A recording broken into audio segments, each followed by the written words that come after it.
Uncle, আসসালামু আলাইকুম। ওয়ালাইকুম আসসালাম। ভাতিজা, কি খবর? অনেকদিন পরে। আসো আসো, বসো। তা আঙ্কেল কি করলেন সারাদিন? খবর টবর কি আপনার তো দেখাই যায় না। এই তেমন কিছু একটা না, সারাদিন আজকে একটা বাংলা সিনেমা দেখলাম। কি যেন নাম? আরে বাস, বাংলা সিনেমা দেখছেন? নাম কি কোন তো? উম, সিনেমাটার নাম কি যেন, নাম কি যেন। হ্যাঁ, মনে পড়ছে। সিনেমাটার নাম হইল পদ্মা নদীর মাগি। হাই হাই আঙ্কেল, কয় কি?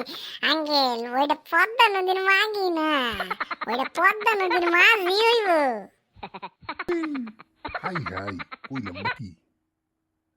ওইটা হা হা ওই হইব আর কি, পদ্মা নদীর মাঝি হইব। ওই মুভিটাই দেখছি। ভাতিজা, কাউরে আবার কইও না এইসব। ভুল ভাল কইছি, কেমনে কি বইলে হেলাইছি মনের ভুলে। স্লিপ অফ টাং, হ্যাঁ, কাউরে আবার কইও না, শেষে হাসাহাসি করবো আমার লিয়ে। আরে না না আঙ্কেল, কি যে কোন না, আপনি মুরব্বী মানুষ ভুল হইতেই পারে, ওইটা কমু কেন? সমস্যা নাই, কাউরে কমু না। ঠিক আছে, ভালো থাকেন।